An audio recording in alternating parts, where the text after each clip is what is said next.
Section 1 of The Art of Money Getting, or Golden Rules for Making Money, by P.T. Barnum. In the United States, where we have more land than people, it is not at all difficult for persons in good health to make money. In this comparatively new field there are so many avenues of success open, so many vocations which are not crowded, that any person of either sex who is willing, at least for the time being, to engage in any respectable occupation that offers, may find lucrative employment. Those who really desire to attain an independence have only to set their minds upon it and adopt the proper means, as they do in regard to any other object which they wish to accomplish, and the thing is easily done.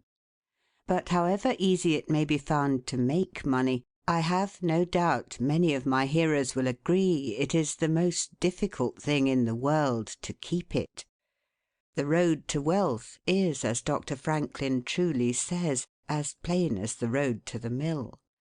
It consists simply in expending less than we earn. That seems to be a very simple problem. Mr. Micawber, one of those happy creations of the genial Dickens, puts the case in a strong light when he says that to have annual income of £20 per annum and spend £20 6d is to be the most miserable of men, whereas to have an income of only £20 and spend but £19 6d is to be the happiest of mortals. Many of my readers may say, "We understand this. This is economy, and we know economy is wealth. We know we can't eat our cake and keep it also." Yet I beg to say that perhaps more cases of failure arise from mistakes on this point than almost any other. The fact is, many people think they understand economy when they really do not. True economy is misapprehended, and people go through life without properly comprehending what that principle is. One says, "I have an income of so much, and here is my neighbour who has the same. Yet every year he gets something ahead and I fall short. Why is it? I know all about economy." He thinks he does, but he does not. There are men who think that economy consists in saving cheese parings and candle ends, in cutting off 2d from the laundress bill, and doing all sorts of little mean, dirty things. Economy is not meanness. The misfortune is also that this class of persons let their economy apply in only one direction. They fancy they are so wonderfully economical in saving a halfpenny when they ought to spend 2d that they think they can afford to squander in other directions. A few years ago, before kerosene oil was discovered or thought of, one might stop overnight at almost any farmer's house in the agricultural districts and get a very good supper, but after supper he might attempt to read in the sitting-room and would find it impossible with the inefficient light of one candle. The hostess, seeing his dilemma, would say, "It is rather difficult to read here evenings. The proverb says, 'You must have a ship at sea in order to be able to burn 2 candles at once.' We never have an extra candle, except on extra occasions." These extra occasions occur, perhaps, twice a year. In this way the good woman saves $5, $6, or $10 in that time. But the information which might be derived from having the extra light would, of course, far outweigh a ton of candles. But the trouble does not end here. Feeling that she is so economical in tallow candles, she thinks she can afford to go frequently to the village and spend $20 or $30 for ribbons and furbelows, many of which are not necessary. This false connote may frequently be seen in men of business, and in those instances it often runs to writing paper. You find good business men who save all the old envelopes and scraps, and would not tear a new sheet of paper, if they could avoid it, for the world. This is all very well. They may in this way save $5 or $10 a year, But being so economical (only in notepaper), they think they can afford to waste time, to have expensive parties, and to drive their carriages. This is an illustration of Dr. Franklin's "saving at the spigot and wasting at the bunghole, penny wise and pound foolish."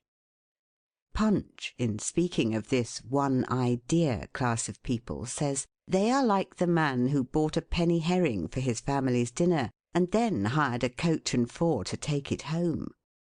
I never knew a man to succeed by practising this kind of economy. True economy consists in always making the income exceed the outgo. Wear the old clothes a little longer if necessary. Dispense with the new pair of gloves. Mend the old dress. Live on plainer food if need be. So that under all circumstances, unless some unforeseen accident occurs, there will be a margin in favour of the income. A penny here and a dollar there, placed at interest, goes on accumulating, and in this way the desired result is attained. It requires some training, perhaps, to accomplish this economy, but when once used to it, you will find there is more satisfaction in rational saving than in irrational spending. Here is a recipe which I recommend. I have found it to work an excellent cure for extravagance, and especially for mistaken economy. When you find that you have no surplus at the end of the year, and yet have a good income, I advise you to take a few sheets of paper and form them into a book, and mark down every item of expenditure. Post it every day or week in 2 columns, one headed "Necessaries" or even "Comforts," and the other headed "Luxuries," and you will find that the latter column will be double, treble, and frequently 10 times greater than the former. The real comforts of life cost but a small portion of what most of us can earn. Dr. Franklin says, "It is the eyes of others and not our own eyes which ruin us. If all the world were blind except myself, I should not care for fine clothes or furniture." It is the fear of what Mrs. Grundy may say that keeps the noses of many worthy families to the grindstone. In America many persons like to repeat, "We are all free and equal," but it is a great mistake, in more senses than one. That we are born free and equal is a glorious truth in one sense. Yet we are not all born equally rich, and we never shall be. One may say, "There is a man who has an income of $50,000 per annum, while I have but $1,000. I knew that fellow when he was poor like myself. Now he is rich, and thinks he is better than I am. I will show him that I am as good as he is. I will go and buy a horse and buggy. No, I cannot do that. But I will go and hire one and ride this afternoon on the same road that he does, and thus prove to him that I am as good as he is." My friend, you need not take that trouble. You can easily prove that you are "as good as he is." You have only to behave as well as he does. But you cannot make anybody believe that you are as rich as he is. Besides, if you put on these airs, and waste your time and spend your money, your poor wife will be obliged to scrub her fingers off at home, and buy her tea 2 ounces at a time, and everything else in proportion, in order that you may keep up appearances, and, after all, deceive nobody. On the other hand, Mrs. Smith may say that her next door neighbour married Johnson for his money, and everybody says so. She has a nice $1,000 camel's hair shawl, and she will make Smith get her an imitation one, and she will sit in a pew right next to her neighbour in church, in order to prove that she is her equal. My good woman, you will not get ahead in the world if your vanity and envy thus take the lead. In this country, where we believe the majority ought to rule, we ignore that principle in regard to fashion, and let a handful of people calling themselves the aristocracy run up a false standard of perfection, and in endeavouring to rise to that standard we constantly keep ourselves poor, all the time digging away for the sake of outside appearances. How much wiser to be a law unto ourselves and say we will regulate our outgo by our income and lay up something for a rainy day. People ought to be as sensible on the subject of money getting as on any other subject. Like causes produces like effects. You cannot accumulate a fortune by taking the road that leads to poverty. It needs no prophet to tell us that those who live fully up to their means, without any thought of a reverse in this life, can never attain a pecuniary independence.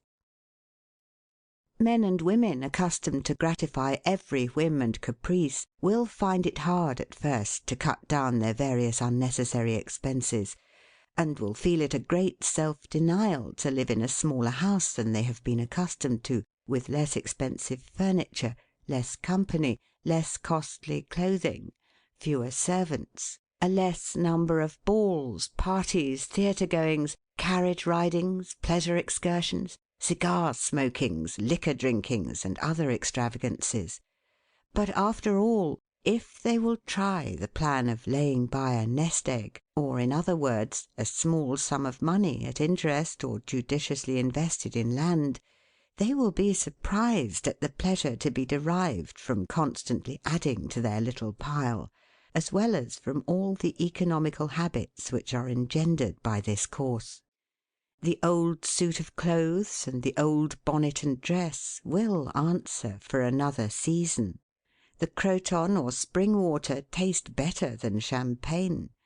A cold bath and a brisk walk will prove more exhilarating than a ride in the finest coach.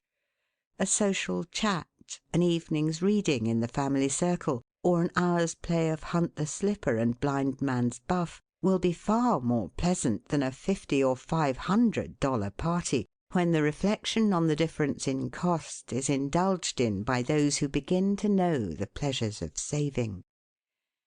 Thousands of men are kept poor, and tens of thousands are made so after they have acquired quite sufficient to support them well through life, in consequence of laying their plans of living on too broad a platform. Some families expend $20,000 per annum, and some much more, and would scarcely know how to live on less, while others secure more solid enjoyment frequently on a 20th part of that amount. Prosperity is a more severe ordeal than adversity, especially sudden prosperity. Easy come, easy go is an old and true proverb. A spirit of pride and vanity, when permitted to have full sway, is the undying cankerworm which gnaws the very vitals of a man's worldly possessions, let them be small or great, hundreds or millions. Many persons, as they begin to prosper, immediately expand their ideas and commence expending for luxuries, until in a short time their expenses swallow up their income, and they become ruined in their ridiculous attempts to keep up appearances and make a sensation. I know a gentleman of fortune who says that, when he first began to prosper, his wife would have a new and elegant sofa. "That sofa," he says, "cost me $30,000. When the sofa reached the house, it was found necessary to get chairs to match, then sideboards, carpets, and tables to correspond with them, and so on through the entire stock of furniture, when at last it was found that the house itself was quite too small and old-fashioned for the furniture, and a new one was built to correspond with the new purchases. Thus," added my friend, "summing up an outlay of $30,000, caused by that single sofa, and saddling on me in the shape of servants, equipage, and the necessary expenses attendant upon keeping up a fine establishment, a yearly outlay of $11,000, and a tight pinch at that; whereas 10 years ago we lived with much more real comfort, because with much less care, on as many hundreds. The truth is," he continued, "that sofa would have brought me to inevitable bankruptcy had not a most unexampled title to prosperity kept me above it, and had I not checked the natural desire to cut a dash." The foundation of success in life is good health. That is the substratum fortune. It is also the basis of happiness. A person cannot accumulate a fortune very well when he is sick. He has no ambition, no incentive, no force. Of course, there are those who have bad health and cannot help it. You cannot expect that such persons can accumulate wealth. But there are a great many in poor health who need not be so.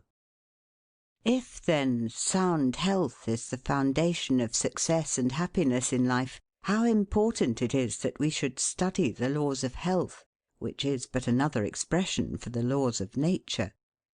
The nearer we keep to the laws of nature, the nearer we are to good health. And yet how many persons there are who pay no attention to natural laws, but absolutely transgress them, even against their own natural inclination. We ought to know that the sin of ignorance is never winked at in regard to the violation of nature's laws. Their infraction always brings the penalty. A child may thrust its finger into the flames without knowing it will burn, and so suffers. Repentance, even, will not stop the smart. Many of our ancestors knew very little about the principle of ventilation. They did not know much about oxygen, whatever other gin they might have been acquainted with, and consequently they built their houses with little 7 by 9 feet bedrooms, and these good old pious Puritans would lock themselves up in one of these cells, say their prayers, and go to bed. In the morning they would devoutly return thanks for the preservation of their lives during the night, and nobody had better reason to be thankful. Probably some big crack in the window or in the door let in a little fresh air and thus saved them. Many persons knowingly violate the laws of nature against their better impulses for the sake of fashion. For instance, there is one thing that nothing living except a vile worm ever naturally loved, and that is tobacco. Yet how many persons there are who deliberately train an unnatural appetite, and overcome this implanted aversion for tobacco to such a degree that they get to love it. They have got hold of a poisonous, filthy weed, or rather that takes a firm hold of them. Here are married men who run about spitting tobacco juice on the carpet and floors, and sometimes even upon their wives besides. They do not kick their wives out of doors like drunken men, but their wives, I have no doubt, often wish they were outside of the house. Another perilous feature is that this artificial appetite, like jealousy, grows by what it feeds on. When you love that which is unnatural, a stronger appetite is created for the hurtful thing than the natural desire for what is harmless. There is an old proverb which says that habit is second nature. But an artificial habit is stronger than nature. Take, for instance, an old tobacco chewer. His love for the quid is stronger than his love for any particular kind of food. He can give up roast beef easier than give up the weed. Young lads regret that they are not men. They would like to go to bed boys and wake up men. And to accomplish this they copy the bad habits of their seniors. Little Tommy and Johnny see their fathers or uncles smoke a pipe, and they say, "If I could only do that, I would be a man too. Uncle John has gone out and left his pipe of tobacco. Let us try it." They take a match and light it, and then puff away. "We will learn to smoke. Do you like it, Johnny?" That lad dolefully replies, "Not very much. It tastes bitter." By and by he grows pale, but he persists, and he soon offers up a sacrifice on the altar of fashion. But the boys stick to it and persevere until at last they conquer their natural appetites and become the victims of acquired tastes. I speak by the book, for I have noticed its effects on myself, having gone so far as to smoke 10 or 15 cigars a day, although I have not used the weed during the last 14 years, and never shall again. The more a man smokes, the more he craves smoking. The last cigar smoked simply excites the desire for another, and so on incessantly. Take the tobacco chewer. In the morning, when he gets up, he puts a quid in his mouth and keeps it there all day, never taking it out except to exchange it for a fresh one, or when he is going to eat. Oh yes, at intervals during the day and evening, many a chewer takes out the quid and holds it in his hand long enough to take a drink, and then pop it goes back again. This simply proves that the appetite for rum is even stronger than that for tobacco. When the tobacco chewer goes to your country seat and you show him your grapery and fruit house and the beauties of your garden, when you offer him some fresh ripe fruit and say, "My friend, I have got here the most delicious apples and pears and peaches and apricots. I have imported them from Spain, France, and Italy. Just see those luscious grapes. There is nothing more delicious nor more healthy than ripe fruit. So help yourself. I want to see you delight yourself with these things." He will roll the dear quid under his tongue and answer, "No, I thank you, I have got tobacco in my mouth." His palate has become narcotized by the noxious weed, and he has lost in a great measure the delicate and enviable taste for fruits. This shows what expensive, useless, and injurious habits men will get into. I speak from experience. I have smoked until I trembled like an aspen leaf, the blood rushed to my head, and I had a palpitation of the heart which I thought was heart disease, till I was almost killed with fright. When I consulted my physician, he said, "Break off tobacco using." I was not only injuring my health and spending a great deal of money, but I was setting a bad example. I obeyed his counsel. No young man in the world ever looked so beautiful as he thought he did behind a 15-cent cigar or a meerschaum. These remarks apply with tenfold force to the use of intoxicating drinks. To make money requires a clear brain. A man has got to see that 2 and 2 make 4. He must lay all his plans with reflection and forethought, and closely examine all the details and the ins and outs of business. As no man can succeed in business unless he has a brain to enable him to lay his plans, and reason to guide him in their execution, so no matter how bountifully a man may be blessed with intelligence, if the brain is muddled and his judgment warped by intoxicating drinks, it is impossible for him to carry on business successfully. How many good opportunities have passed, never to return, while a man was sipping a social glass with his friend? How many foolish bargains have been made under the influence of the nervine, which temporarily makes its victim think he is rich? How many important chances have been put off until to-morrow, and then for ever, because the wine cup has thrown the system into a state of lassitude, neutralizing the energies so essential to success in business. Verily, wine is a mocker. The use of intoxicating drinks as a beverage is as much an infatuation as is the smoking of opium by the Chinese, and the former is quite as destructive to the success of the business man as the latter. It is an unmitigated evil, utterly indefensible in the light of philosophy, religion, or good sense. It is the parent of nearly every other evil in our country. End of section 1. Section 2 of The Art of Money Getting by P. T. Barnum. Don't mistake your vocation. The safest plan, and the one most sure of success for the young man starting in life, is to select the vocation which is most congenial to his tastes. Parents and guardians are often quite too negligent in regard to this.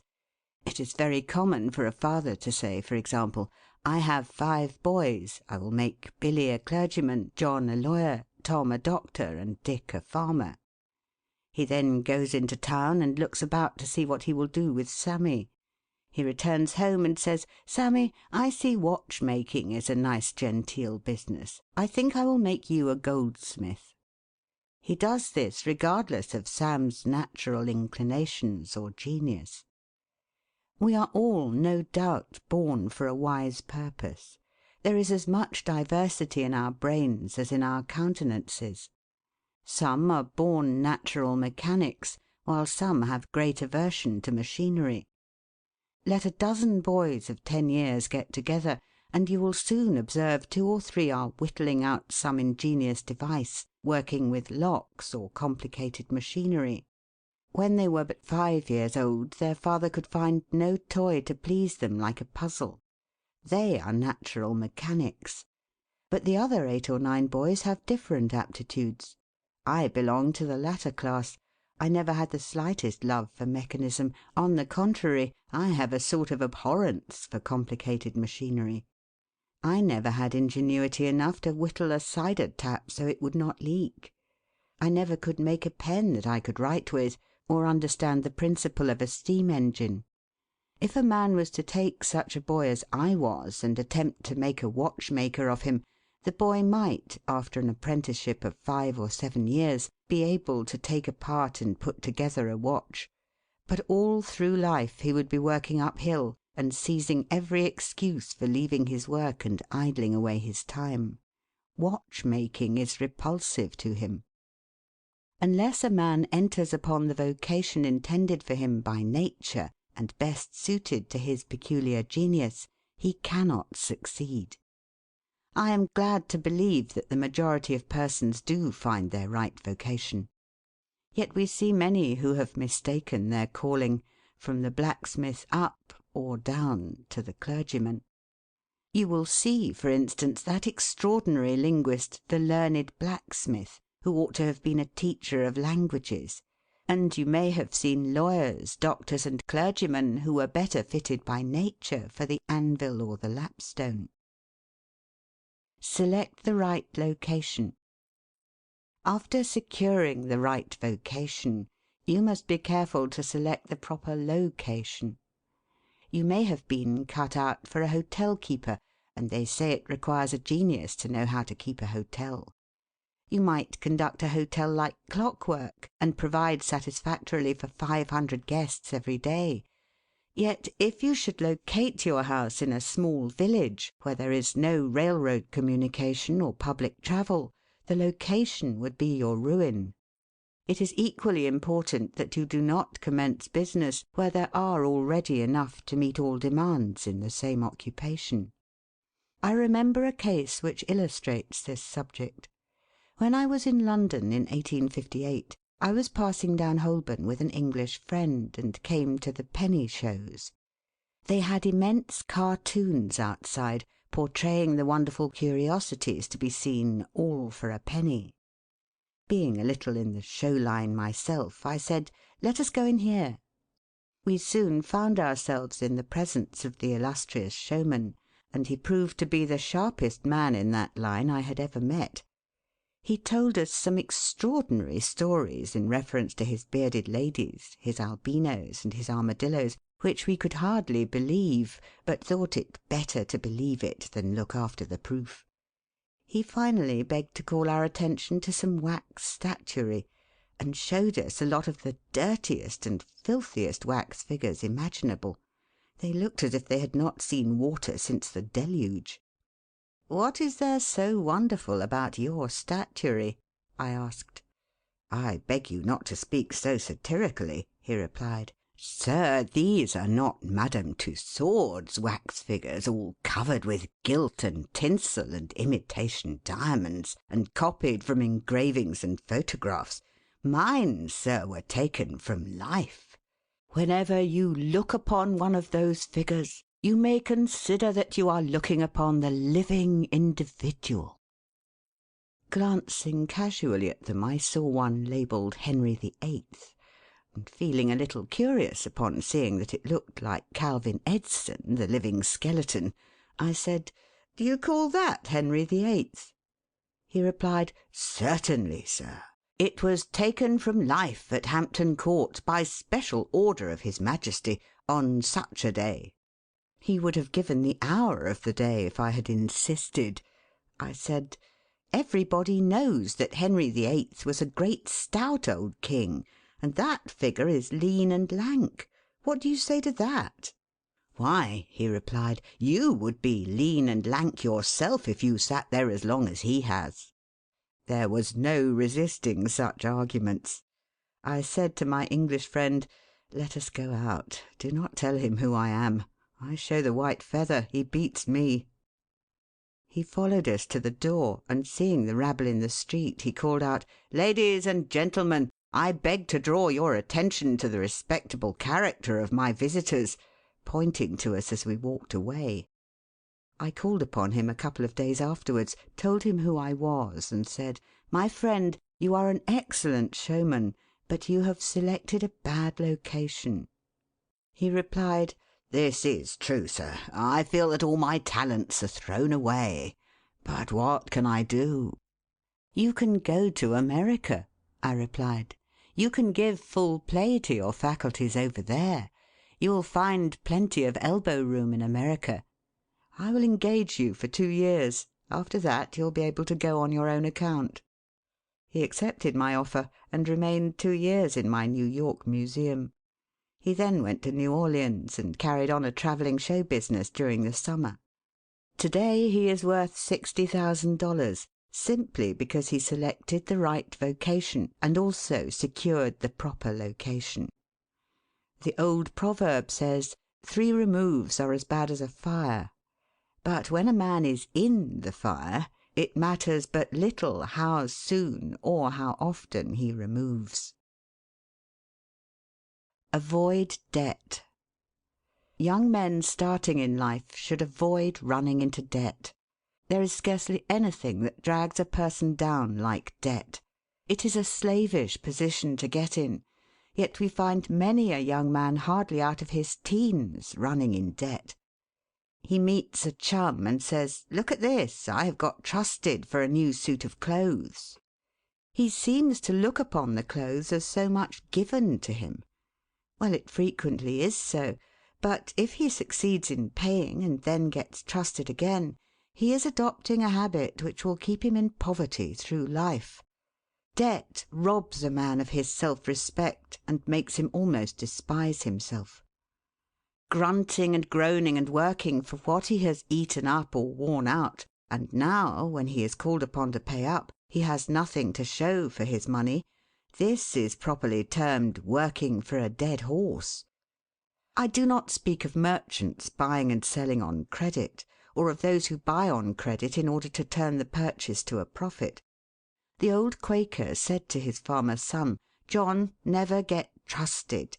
But if thee gets trusted for anything, let it be for manure, because that will help thee pay it back again." Mr. Beecher advised young men to get in debt if they could to a small amount in the purchase of land in the country districts. If a young man, he says, will only get in debt for some land and then get married, these 2 things will keep him straight, or nothing will. This may be safe to a limited extent, but getting in debt for what you eat and drink and wear is to be avoided. Some families have a foolish habit of getting credit at the stores, and thus frequently purchase many things which might have been dispensed with. It is all very well to say, "I have got trusted for 60 days, and if I don't have the money the creditor will think nothing about it." There is no class of people in the world who have such good memories as creditors. When the 60 days run out, you will have to pay. If you do not pay, you will break your promise, and probably resort to a falsehood. You may make some excuse or get in debt elsewhere to pay it, but that only involves you the deeper. A good-looking, lazy young fellow was the apprentice boy Horatio. His employer said, "Horatio, did you ever see a snail?" "I think I have," he drawled out. "You must have met him then, for I'm sure you never overtook one," said the boss. Your creditor will meet you or overtake you and say, "Now, my young friend, you agreed to pay me. You have not done it. You must give me your note." You give the note on interest, and it commences working against you. It is a dead horse. The creditor goes to bed at night and wakes up in the morning better off than when he retired to bed, because his interest has increased during the night, but you grow poorer while you are sleeping, for the interest is accumulating against you. Money is in some respects like fire. It is a very excellent servant, but a terrible master. When you have it mastering you, when interest is constantly piling up against you, it will keep you down in the worst kind of slavery. But let money work for you, and you have the most devoted servant in the world. It is no eye servant. There is nothing animate or inanimate that will work so faithfully as money when placed at interest, well secured. It works night and day, and in wet or dry weather. I was born in the Blue Law State of Connecticut, where the old Puritans had laws so rigid that it was said they fined a man for kissing his wife on Sunday. Yet these rich old Puritans would have thousands of dollars at interest, and on Saturday night would be worth a certain amount. On Sunday they would go to church and perform all the duties of a Christian. On waking up on Monday morning, they would find themselves considerably richer than the Saturday night previous, simply because their money placed at interest had worked faithfully for them all day Sunday, according to law. Do not let it work against you.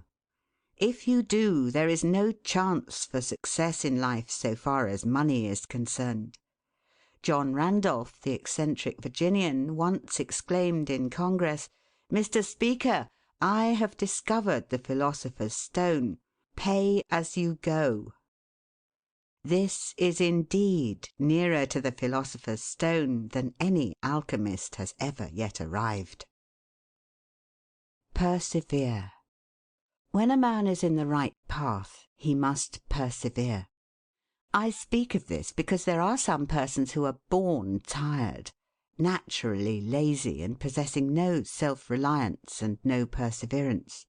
But they can cultivate these qualities, as Davy Crockett said, "This thing remember when I am dead, be sure you are right, then go ahead." It is this go-aheaditiveness, this determination not to let the horrors or the blues take possession of you so as to make you relax your energies in the struggle for independence, which you must cultivate.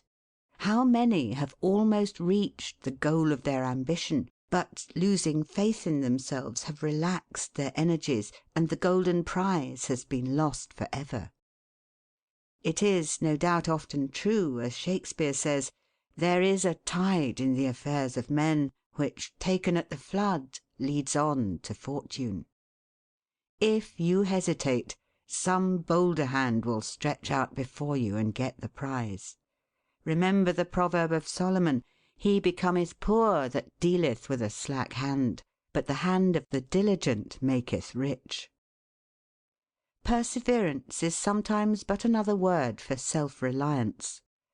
Many persons naturally look on the dark side of life and borrow trouble. They are born so. Then they ask for advice, and they will be governed by one wind and blown by another, and cannot rely upon themselves. Until you can get so that you can rely upon yourself, you need not expect to succeed. I have known men personally who have met with pecuniary reverses and absolutely committed suicide, because they thought they could never overcome their misfortune. But I have known others who have met more serious financial difficulties and have bridged them over by simple perseverance, aided by a firm belief that they were doing justly and that Providence would overcome evil with good. You will see this illustrated in any sphere of life. Take two generals, both understand military tactics, both educated at West Point, if you please, both equally gifted. Yet one having this principle of perseverance, and the other lacking it, the former will succeed in his profession, while the latter will fail. One may hear the cry, "The enemy are coming, and they have got cannon." "Got cannon?" says the hesitating general. "Yes." "Then halt every man." He wants time to reflect. His hesitation is his ruin. The enemy passes unmolested or overwhelms him, while on the other hand the general of pluck, perseverance, and self-reliance goes into battle with a will, and amid the clash of arms, the booming of cannon, the shrieks of the wounded, and the moans of the dying, you will see this man persevering, going on, cutting and slashing his way through with unwavering determination, inspiring his soldiers to deeds of fortitude, valour, and triumph. Whatever you do, do it with all your might. Work at it, if necessary, early and late, in season and out of season, not leaving a stone unturned, and never deferring for a single hour that which can be done just as well now. The old proverb is full of truth and meaning. Whatever is worth doing at all is worth doing well. Many a man acquires a fortune by doing his business thoroughly, while his neighbour remains poor for life because he only half does it. Ambition, energy, industry, perseverance are indispensable requisites for success in business. Fortune always favours the brave, and never helps a man who does not help himself. It won't do to spend your time like Mr. Micawber in waiting for something to turn up. To such men one of two things usually turns up: the poorhouse or the jail. For idleness breeds bad habits and clothes a man in rags. The poor spendthrift vagabond said to a rich man, "I have discovered there is money enough in the world for all of us, if it was equally divided. This must be done, and we shall all be happy together." "But," was the response, "if everybody was like you, it would be spent in 2 months, and what would you do then?" "Oh, divide again. Keep dividing, of course." I was recently reading in a London paper an account of a like philosophic pauper who was kicked out of a cheap boarding house because he could not pay his bill. But he had a roll of papers sticking out of his coat pocket which, upon examination, proved to be his plan for paying off the national debt of England without the aid of a penny. People have got to do as Cromwell said: not only trust in Providence, but keep the powder dry. Do your part of the work, or you cannot succeed. Mahomet one night, while encamping in the desert, overheard one of his fatigued followers remark, "I will loose my camel and trust it to God." "No, no, not so," said the Prophet. "Tie thy camel and trust it to God. Do all you can for yourselves, and then trust to Providence or luck, or whatever you please to call it, for the rest." Depend upon your own personal exertions. The eye of the employer is often worth more than the hands of a dozen employees. In the nature of things, an agent cannot be so faithful to his employer as to himself. Many who are employers will call to mind instances where the best employees have overlooked important points which could not have escaped their own observation as a proprietor. No man has a right to expect to succeed in life unless he understands his business, and nobody can understand his business thoroughly unless he learns it by personal application and experience. A man may be a manufacturer. He has got to learn the many details of his business personally. He will learn something every day, and he will find he will make mistakes nearly every day. And these very mistakes are helps to him in the way of experiences, if he but heeds them. He will be like the Yankee tin pedlar, who, having been cheated as to quality in the purchase of his merchandise, said, "All right, there's a little information to be gained every day. I will never be cheated in that way again." Thus a man buys his experience, and it is the best kind if not purchased at too dear a rate. I hold that every man should, like Cuvier, the French naturalist, thoroughly know his business. So proficient was he in the study of natural history that you might bring to him the bone or even a section of a bone of an animal which he had never seen described, and, reasoning from analogy, he would be able to draw a picture of the object from which the bone had been taken. On one occasion his students attempted to deceive him. They rolled one of their number in a cow-skin and put him under the professor's table as a new specimen. When the philosopher came into the room, some of the students asked him what animal it was. Suddenly the animal said, "I am the devil, and I am going to eat you." It was but natural that Cuvier should desire to classify this creature, and examining it intently, he said, "Divided hoof, graminivorous. It cannot be done." He knew that an animal with a split hoof must live upon grass and grain or other kind of vegetation, and would not be inclined to eat flesh, dead or alive, so he considered himself perfectly safe. The possession of a perfect knowledge of your business is an absolute necessity in order to ensure success.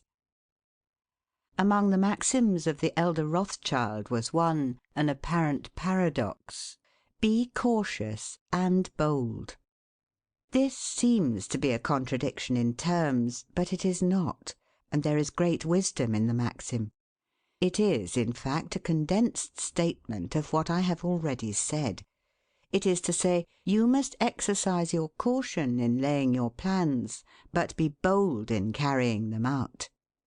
A man who is all caution will never dare to take hold and be successful, and a man who is all boldness is merely reckless and must eventually fail.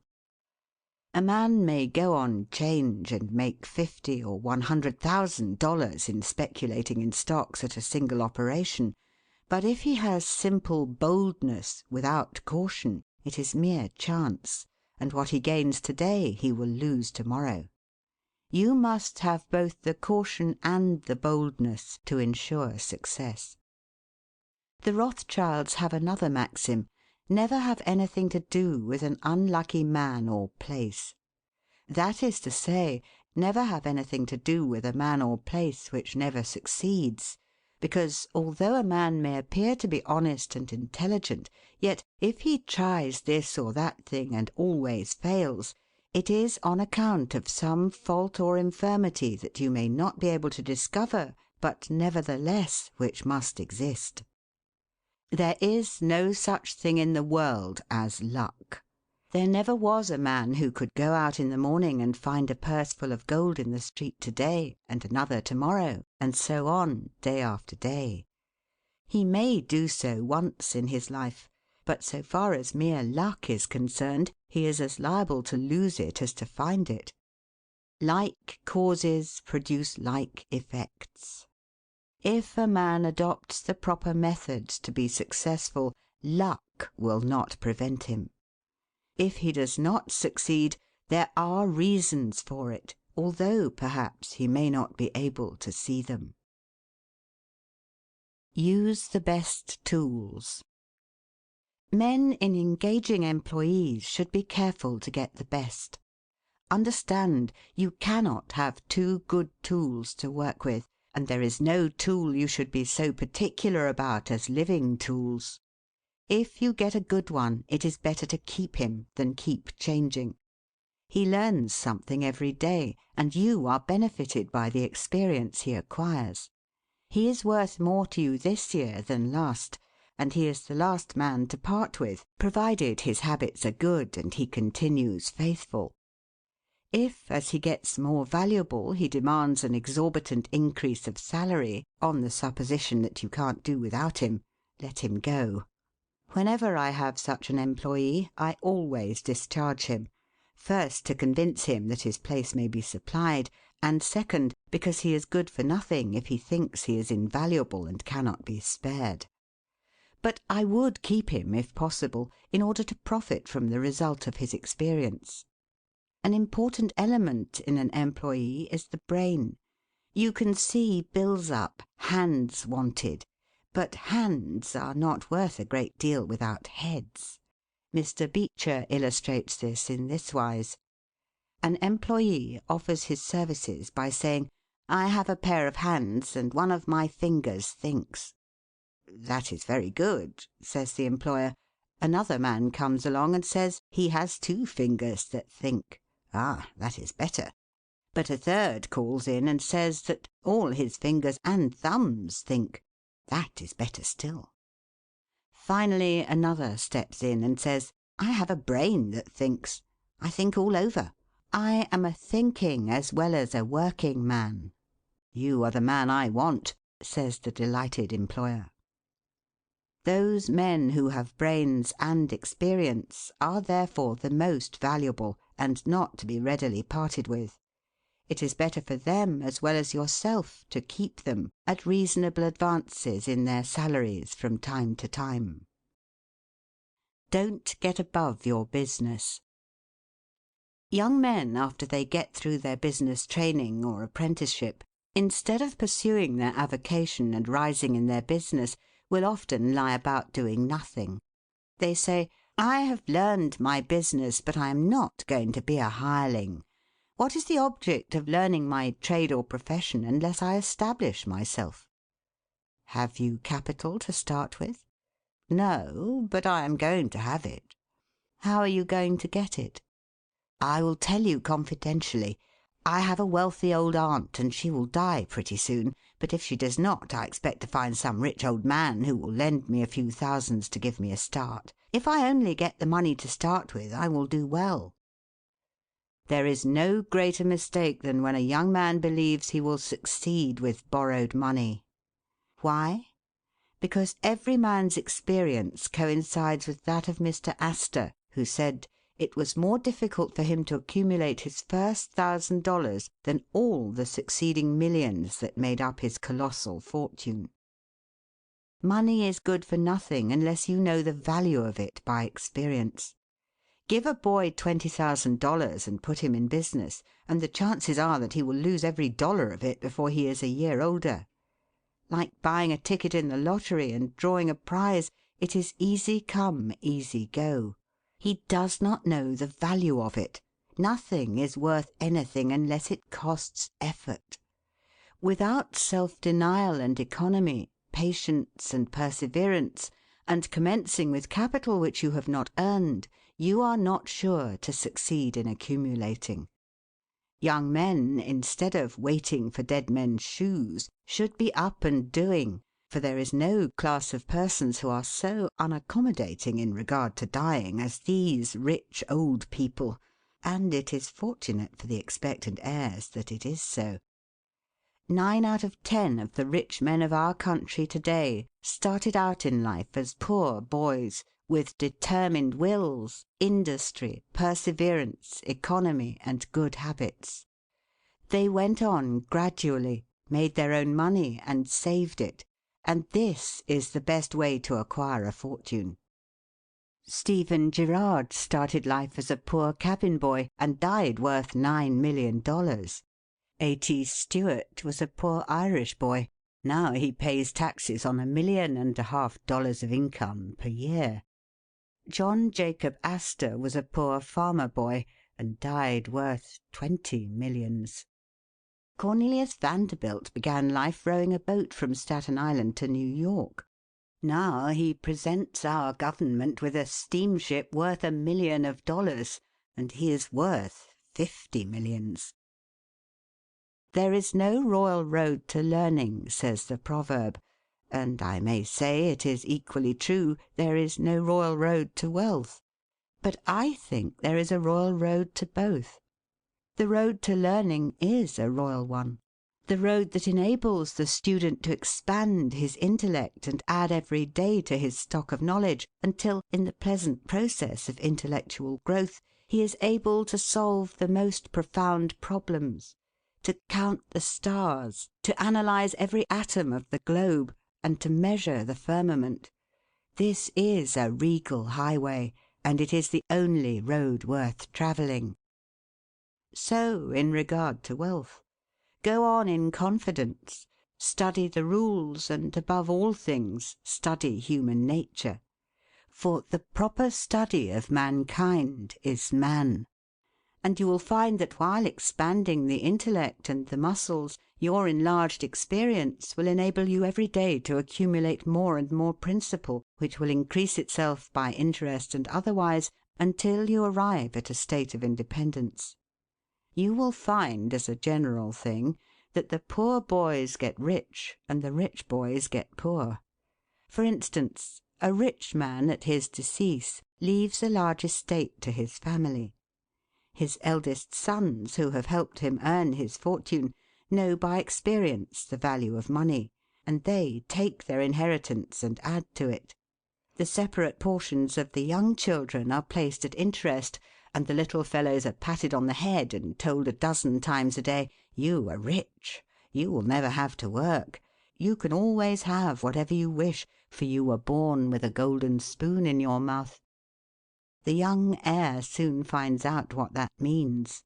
He has the finest dresses and playthings. He is crammed with sugar candies and almost killed with kindness, and he passes from school to school, petted and flattered. He becomes arrogant and self-conceited, abuses his teachers, and carries everything with a high hand. He knows nothing of the real value of money, having never earned any, but he knows all about the golden spoon business. At college he invites his poor fellow-students to his room, where he wines and dines them. He is cajoled and caressed, and called a glorious good fellow because he is so lavish of his money. He gives his game suppers, drives his fast horses, invites his chums to fêtes and parties, determined to have lots of good times. He spends the night in frolics and debauchery, and leads off his companions with the familiar song, "We won't go home till morning." He gets them to join him in pulling down signs, taking gates from their hinges and throwing them into backyards and horse-ponds. If the police arrest them, he knocks them down, is taken to the lock-up, and joyfully foots the bills. "Ha, my boys," he cries, "what is the use of being rich if you can't enjoy yourself?" He might more truly say, if you can't make a fool of yourself. But he is fast, hates slow things, and don't see it. Young men loaded down with other people's money are almost sure to lose all they inherit, and they acquire all sorts of bad habits which in the majority of cases ruin them in health, purse, and character. In this country one generation follows another, and the poor of to-day are rich in the next generation, or the third. Their experience leads them on, and they become rich, and they leave vast riches to their young children. These children, having been reared in luxury, are inexperienced and get poor. And after long experience another generation comes on and gathers up riches again in turn. And thus history repeats itself, and happy is he who by listening to the experience of others avoids the rocks and shoals on which so many have been wrecked. In England the business makes the man. If a man in that country is a mechanic or working man, he is not recognised as a gentleman. On the occasion of my first appearance before Queen Victoria, the Duke of Wellington asked me what sphere in life General Tom Thumb's parents were in. "His father is a carpenter," I replied. "Oh, I had heard he was a gentleman," was the response of his Grace. In this republican country the man makes the business. No matter whether he is a blacksmith, a shoemaker, a farmer, banker, or lawyer, so long as his business is legitimate, he may be a gentleman. So any legitimate business is a double blessing. It helps the man engaged in it, and also helps others. The farmer supports his own family, but he also benefits the merchant or mechanic who needs the products of his farm. The tailor not only makes a living by his trade, but he also benefits the farmer, the clergyman, and others who cannot make their own clothing. But all these classes of men may be gentlemen. The great ambition should be to excel all others engaged in the same occupation. The college student who was about graduating said to an old lawyer, "I have not yet decided which profession I will follow. Is your profession full?" "The basement is much crowded, but there is plenty of room upstairs," was the witty and truthful reply. No profession, trade, or calling is overcrowded in the upper story. Wherever you find the most honest and intelligent merchant or banker, or the best lawyer, the best doctor, the best clergyman, the best shoemaker, carpenter, or anything else, that man is most sought for and has always enough to do. As a nation, Americans are too superficial. They are striving to get rich quickly, and do not generally do their business as substantially and thoroughly as they should. But whoever excels all others in his own line, if his habits are good and his integrity undoubted, cannot fail to secure abundant patronage and the wealth that naturally follows. Let your motto then always be Excelsior, for by living up to it there is no such word as fail. Learn something useful. Every man should make his son or daughter learn some useful trade or profession, so that in these days of changing fortunes, of being rich to-day and poor to-morrow, they may have something tangible to fall back upon. This provision might save many persons from misery who by some unexpected turn of fortune have lost all their means. End of Section 2. Section 3 of The Art of Money Getting by P.T. Barnum. Let hope predominate, but be not too visionary. Many persons are always kept poor because they are too visionary. Every project looks to them like certain success, and therefore they keep changing from one business to another, always in hot water, always under the harrow. The plan of counting the chickens before they are hatched is an error of ancient date, but it does not seem to improve by age. Do not scatter your powers. Engage in one kind of business only, and stick to it faithfully until you succeed, or until your experience shows that you should abandon it. A constant hammering on one nail will generally drive it home at last, so that it can be clinched. When a man's undivided attention is centred on one object, his mind will constantly be suggesting improvements of value, which would escape him if his brain was occupied by a dozen different subjects at once. Many a fortune has slipped through a man's fingers because he was engaged in too many occupations at a time.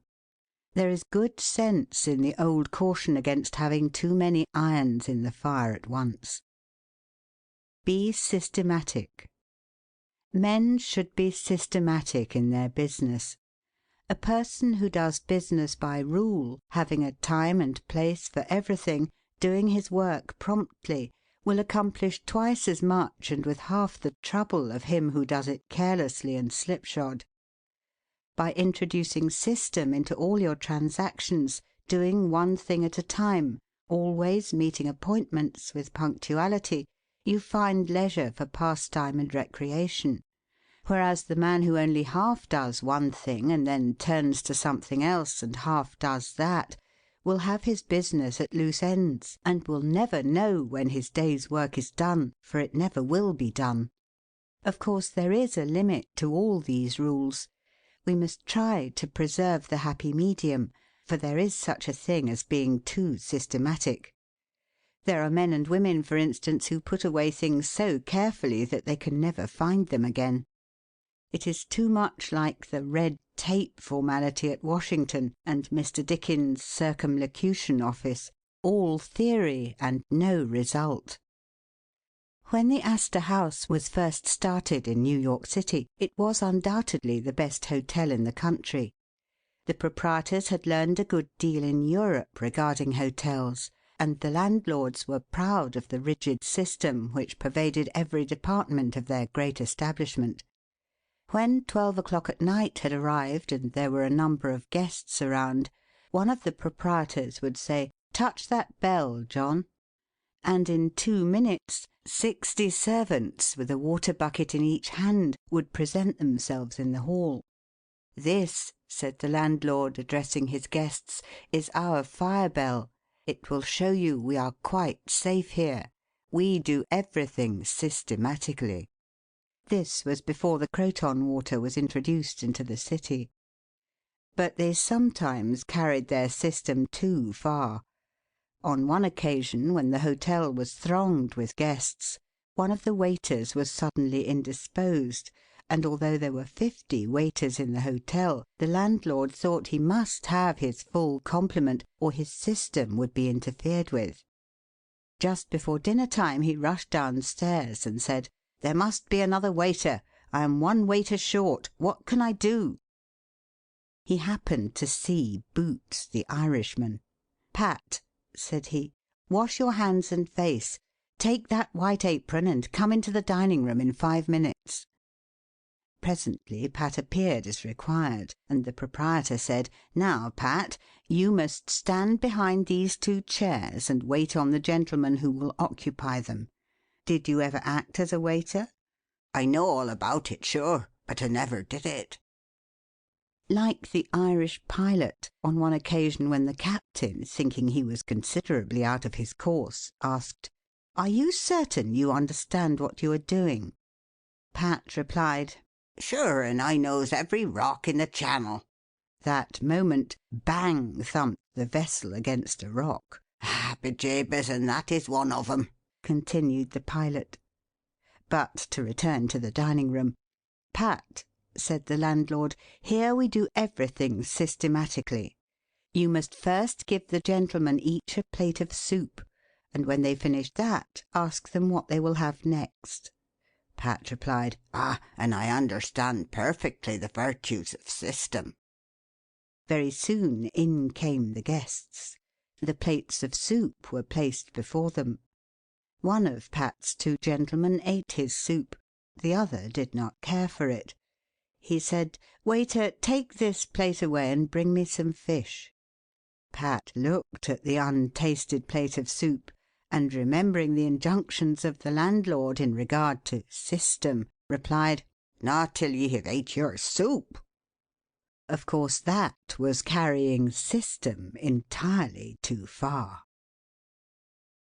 Read the newspapers. Always take a trustworthy newspaper, and thus keep thoroughly posted in regard to the transactions of the world. He who is without a newspaper is cut off from his species. In these days of telegraphs and steam, many important inventions and improvements in every branch of trade are being made, and he who don't consult the newspapers will soon find himself and his business left out in the cold. Beware of outside operations. We sometimes see men who have obtained fortunes suddenly become poor. In many cases this arises from intemperance, and often from gaming and other bad habits. Frequently it occurs because a man has been engaged in outside operations of some sort. When he gets rich in his legitimate business, he is told of a grand speculation where he can make a score of thousands. He is constantly flattered by his friends, who tell him that he is born lucky, that everything he touches turns into gold. Now, if he forgets that his economical habits, his rectitude of conduct, and a personal attention to a business which he understood caused his success in life, he will listen to the siren voices. He says, "I will put in $20,000. I have been lucky, and my good luck will soon bring me back $60,000. A few days elapse, and it is discovered he must put in $10,000 more. Soon after he is told it is all right, but certain matters not foreseen require an advance of $20,000 more, which will bring him a rich harvest. But before the time comes around to realize, the bubble bursts, he loses all he is possessed of, and then he learns what he ought to have known at the first, that however successful a man may be in his own business, if he turns from that and engages in a business which he don't understand, he is like Samson when shorn of his locks. His strength has departed, and he becomes like other men. If a man has plenty of money, he ought to invest something in everything that appears to promise success and that will probably benefit mankind. But let the sums thus invested be moderate in amount, and never let a man foolishly jeopardize a fortune that he has earned in a legitimate way by investing it in things in which he has had no experience. Don't endorse without security. I hold that no man ought ever to endorse a note or become security for any man, be it his father or brother, to a greater extent than he can afford to lose and care nothing about, without taking good security. Here is a man that is worth $20,000. He is doing a thriving manufacturing or mercantile trade. You are retired and living on your money. He comes to you and says, "You are aware that I am worth $20,000 and don't owe a dollar. If I had $5,000 in cash, I could purchase a particular lot of goods and double my money in a couple of months. Will you endorse my note for that amount?" You reflect that he is worth $20,000, and you incur no risk by endorsing his note. You like to accommodate him, and you lend your name without taking the precaution of getting security. Shortly after, he shows you the note with your endorsement cancelled, and tells you, probably truly, that he made the profit that he expected by the operation. You reflect that you have done a good action, and the thought makes you feel happy. By and by the same thing occurs again, and you do it again. You have already fixed the impression in your mind that it is perfectly safe to endorse his notes without security. But the trouble is, this man is getting money too easily. He has only to take your note to the bank, get it discounted, and take the cash. He gets money for the time being without effort, without inconvenience to himself. Now mark the result. He sees a chance for speculation outside of his business. A temporary investment of only $10,000 is required. It is sure to come back before a note at the bank would be due. He places a note for that amount before you. You sign it almost mechanically. Being firmly convinced that your friend is responsible and trustworthy, you endorse his notes as a matter of course. Unfortunately, the speculation does not come to a head quite so soon as was expected, and another $10,000 note must be discounted to take up the last one when due. Before this note matures, the speculation has proved an utter failure, and all the money is lost. Does the loser tell his friend, the endorser, that he has lost half of his fortune? Not at all. He don't even mention that he has speculated at all. But he has got excited. The spirit of speculation has seized him. He sees others making large sums in this way. We seldom hear of the losers. And like other speculators, he looks for his money where he loses it. He tries again. Endorsing notes has become chronic with you, and at every loss he gets your signature for whatever amount he wants. Finally, you discover your friend has lost all of his property and all of yours. You are overwhelmed with astonishment and grief, and you say, "It is a hard thing. My friend here has ruined me." But you should add, I have also ruined him. If you had said in the first place, 'I will accommodate you, but I never endorse without taking ample security,' he could not have gone beyond the length of his tether, and he would never have been tempted away from his legitimate business. It is a very dangerous thing, therefore, at any time, to let people get possession of money too easily. It tempts them to hazardous speculations, if nothing more. Solomon truly said, 'He that hateth suretyship is sure.' So with the young man starting in business. Let him understand the value of money by earning it. When he does understand its value, then grease the wheels a little in helping him to start business. But remember, men who get money with too great facility cannot usually succeed. You must get the first dollars by hard knocks and at some sacrifice in order to appreciate the value of those dollars. Advertise your business. We all depend, more or less, upon the public for our support. We all trade with the public: lawyers, doctors, shoemakers, artists, blacksmiths, showmen, opera singers, railroad presidents, and college professors. Those who deal with the public must be careful that their goods are valuable, that they are genuine and will give satisfaction.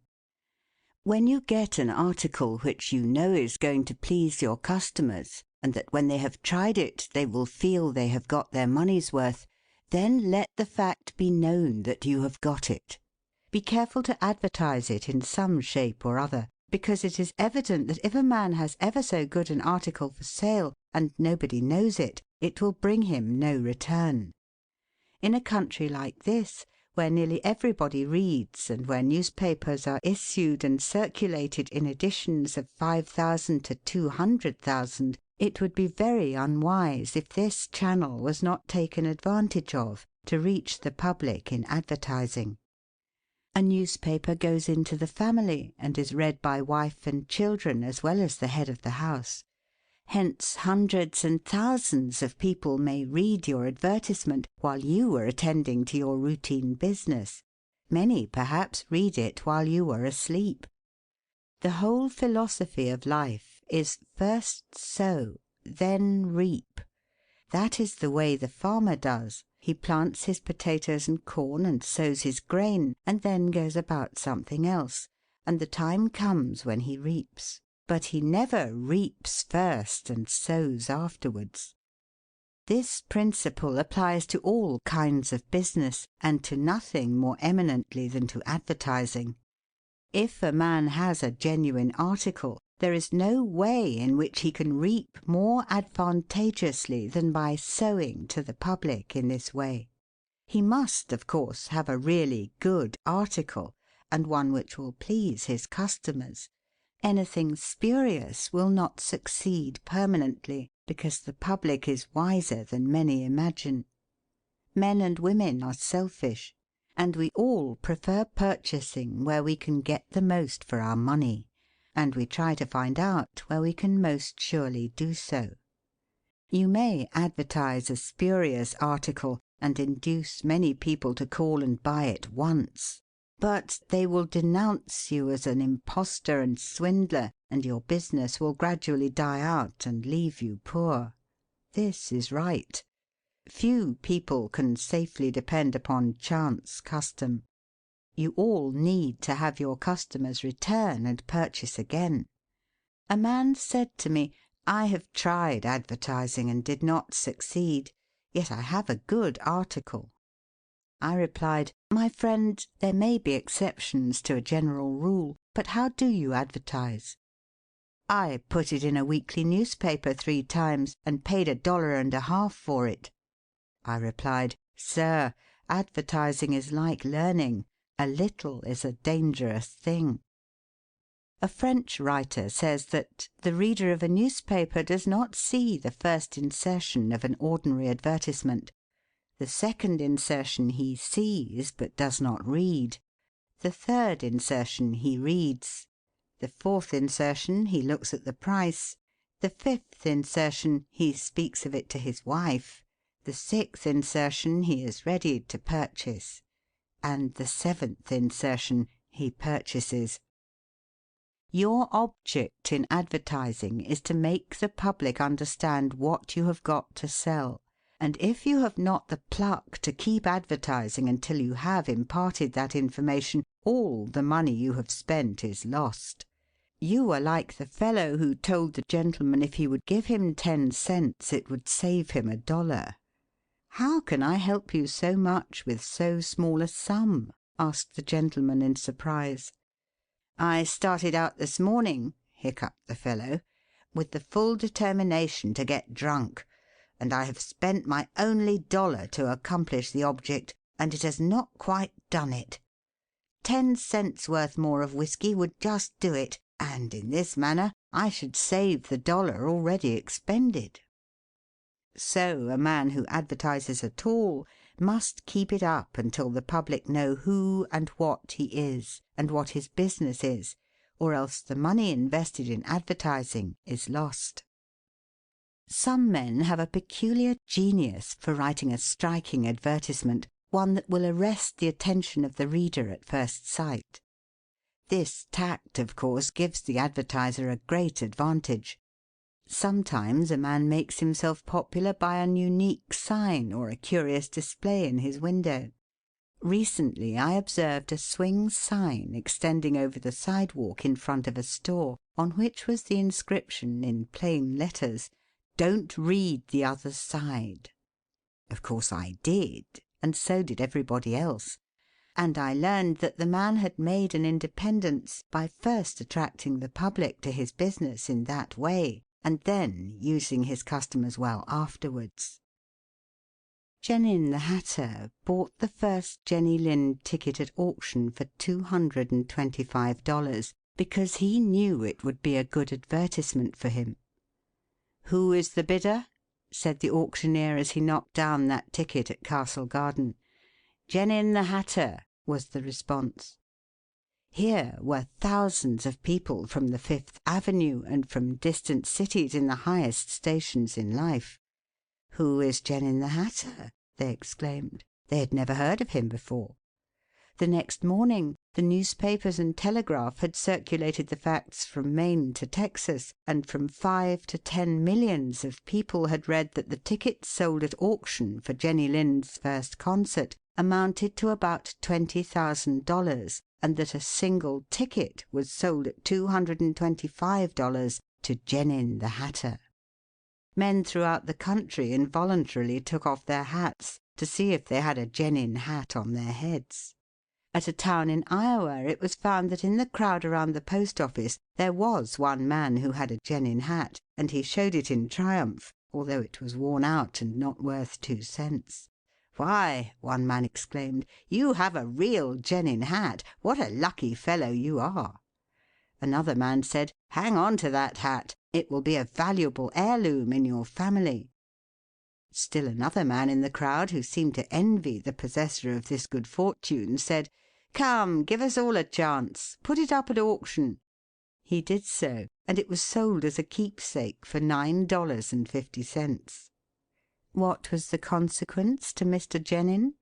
He sold 10,000 extra hats per annum the first 6 years.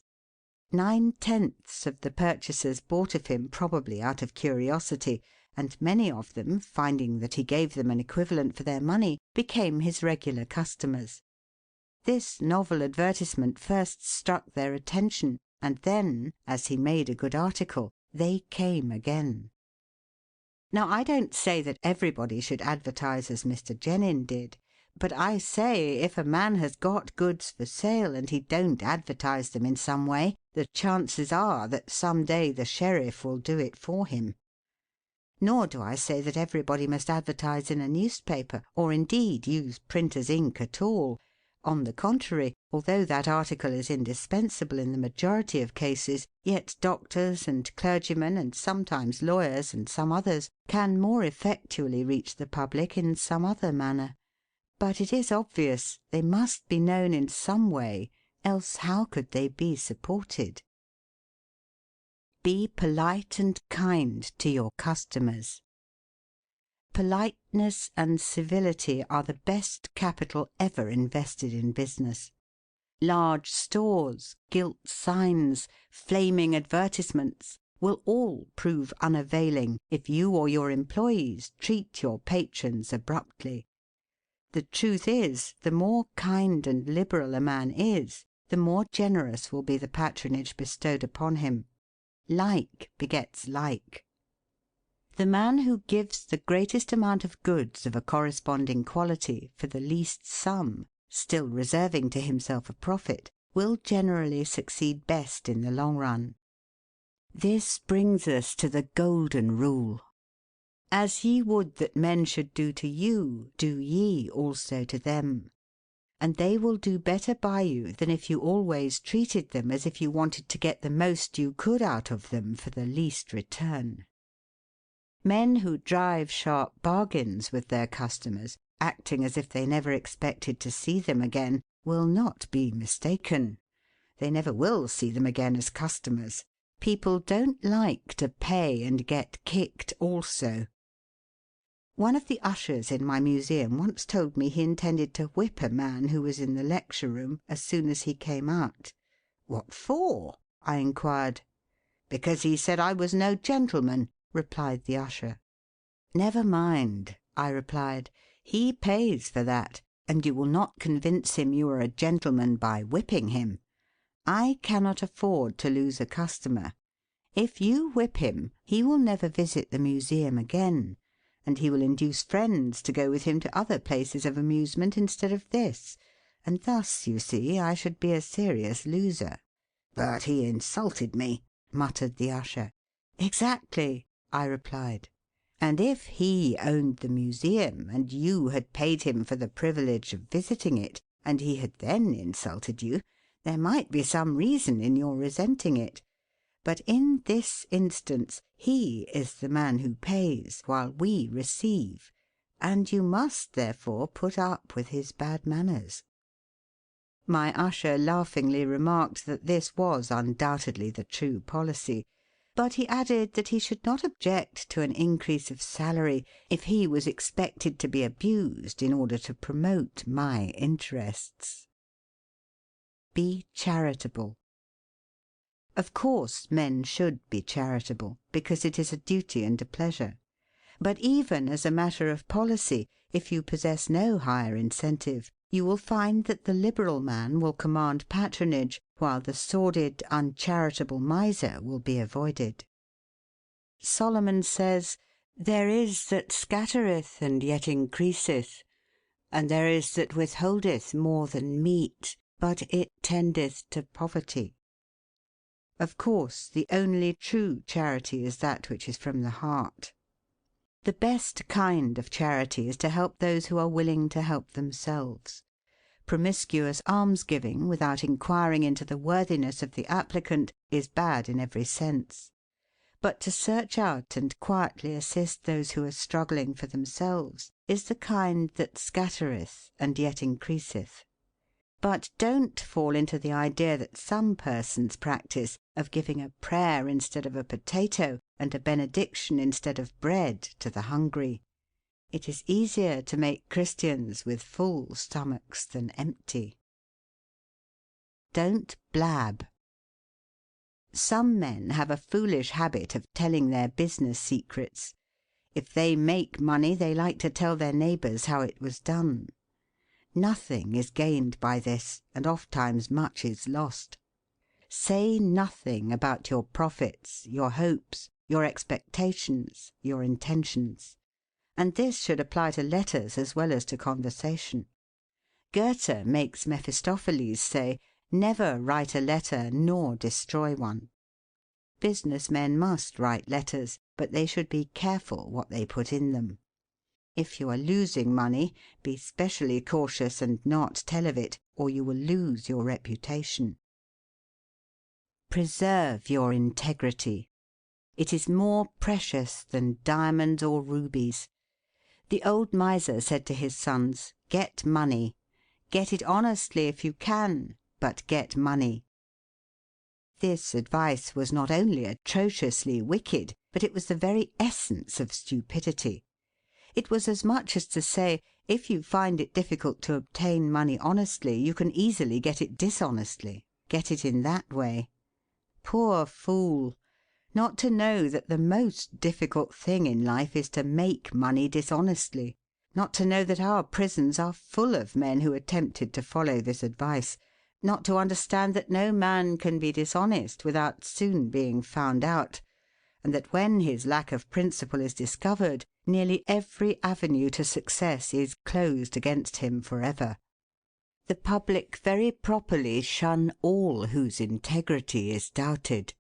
No matter how polite and pleasant and accommodating a man may be, none of us dare to deal with him if we suspect false weights and measures. Strict honesty not only lies at the foundation of all success in life financially, but in every other respect. Uncompromising integrity of character is invaluable. It secures to its possessor a peace and joy which cannot be attained without it, which no amount of money, or houses and lands, can purchase. A man who is known to be strictly honest may be ever so poor, but he has the purses of all the community at his disposal, for all know that if he promises to return what he borrows, he will never disappoint them. As a mere matter of selfishness, therefore, if a man had no higher motive for being honest, all will find that the maxim of Dr. Franklin can never fail to be true, that honesty is the best policy. To get rich is not always equivalent to being successful. There are many rich poor men, while there are many others, honest and devout men and women, who have never possessed so much money as some rich persons squander in a week, but who are nevertheless really richer and happier than any man can ever be while he is a transgressor of the higher laws of his being. The inordinate love of money, no doubt, may be and is the root of all evil, but money itself, when properly used, is not only a handy thing to have in the house, but affords the gratification of blessing our race by enabling its possessor to enlarge the scope of human happiness and human influence. The desire for wealth is nearly universal, and none can say it is not laudable, provided the possessor of it accepts its responsibilities and uses it as a friend to humanity.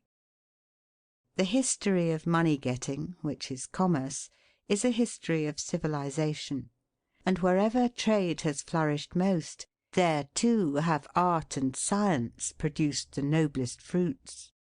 In fact, as a general thing, money-getters are the benefactors of our race.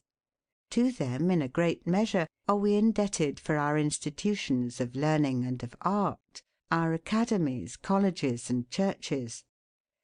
It is no argument against the desire for, or the possession of wealth, to say that there are sometimes misers who hoard money only for the sake of hoarding, and who have no higher aspiration than to grasp everything which comes within their reach. As we have sometimes hypocrites in religion and demagogues in politics, so there are occasionally misers among money-getters. These, however, are only exceptions to the general rule.